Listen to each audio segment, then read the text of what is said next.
Well, hello there, Sharon Horne-Ellstrom, Pajama Grandma. I think you know that by now. Today we are going to do what I call part 4 of the opportunity switch. I know, you probably think I'm dragging this out. And sometimes I feel a little bit like I'm dragging it out too, but let me ask you a question. Have you done everything? Really put yourself into everything that we've done so far. Each worksheet, each task, all the pages, all the questions. If you have, you'll be getting a clearer and clearer picture of what it is that you want to do, who you want to help, how you want to help them, and what makes your opportunity, your expert area, how to present that in a way that's really unique and special and that will attract the people to you that you most want to work with.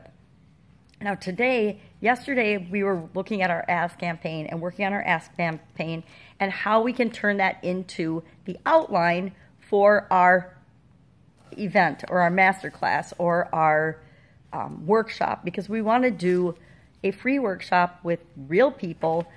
And now I'm not going to talk about that because I'm going to talk about that tomorrow, how exactly we're going to deliver that and what we're going to do and the different ways you can deliver that and do that to make it fit into whatever you're most comfortable with. Now, I'm going to say here, you might have to stretch your comfort zone a little bit on some of this stuff, right? But if you're an expert, you lead. We lead people. We share our expertise with people. That's what this is all about. And so sometimes that means we might have to stretch our comfort zone just a teeny bit.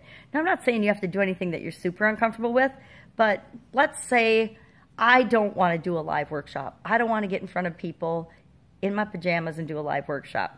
If I'm uncomfortable with that, maybe I'm just a little uncomfortable with that, and that I know that's what I need to personally do to grow and to create what it is I really want to create that will be fantastic and best for the people that I'm trying to serve.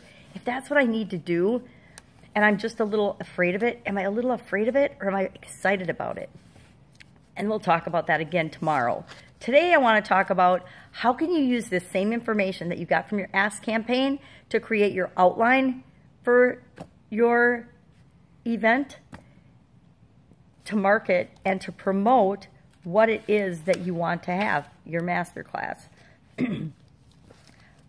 Pretty easily. You take what people have said and you turn it into questions. What are their most common questions? And you're going to use these questions like in a question and answer format. You could do a Facebook Live, or you could just do a podcast or an audio voice. Not, you don't have to have a podcast, but just an audio of questions and answered. So you could do you could pick out the most burning question that people have, and you can turn that into a headline or marketing material or bullet points or all kinds of things to really speak to people in their own language. The point of doing the Ask campaign is to, number one, find out what people really want in their own words versus what we think they want. As experts, we've been through it before, but sometimes it's been a long time.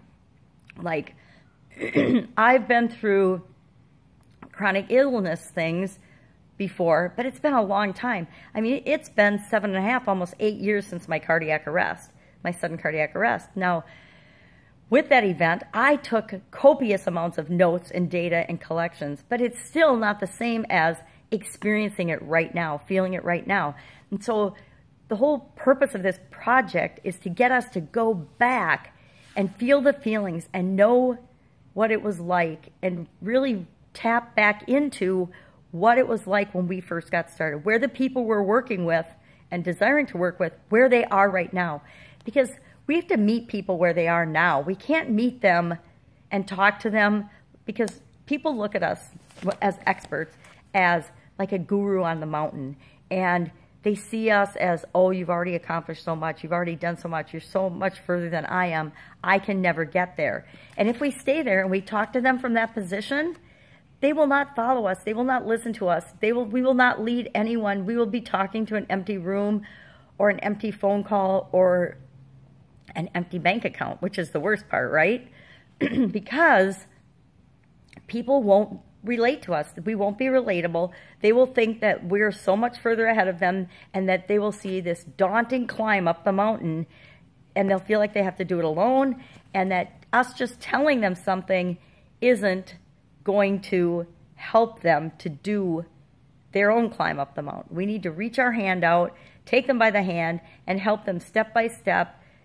I just had to help my daughter help me climb a tree this way, is why I'm thinking of it, to get to where we want to go. I wanted to climb this tree. It was this cool looking tree, and it looked awesome, and I said, I'm climbing that tree, and then I got out to climb the tree, and it's over water and sand and stuff, and I was scared.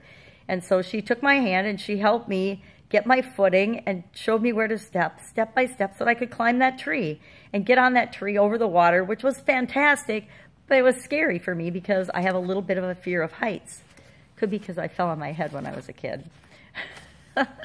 But sometimes we need to, and that's what we need to do with the people that we want to serve. We need to show them that we've been where they've been. And the way to do that is to use their own language, use their own words, and actually go back and tap into the feelings that we had when we started our adventure too. And that's what this is all about. So today it's all about taking the questions and the responses we got from our Ask campaign and not only using them to create our outline, but also using them to create our marketing materials. Russell talks about that on page 79 and 80.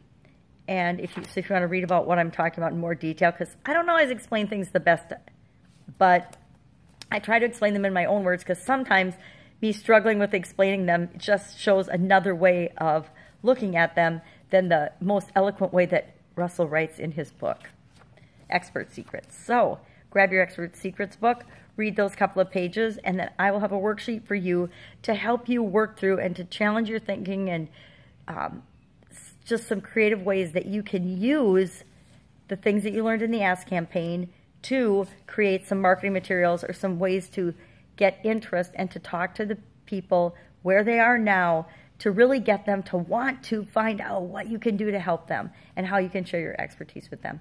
That is it for today. Make it an awesome day. Use this time if you're having a little bit of trouble to catch up or to let me know so that I can help you. I'm telling you, this Ask campaign, I've been there. This baby is hard. Unless you just happen to hit your right question in your right audience perfectly the first time you ask it, it can be a challenge. And I don't want you to get lost here because this information is fundamental and it's foundational. You've got to have this so that you can make sure that you're reaching people on their own terms. That's it. Have an awesome day. I will see you tomorrow with, okay, how the heck are we going to make this an event? Bye.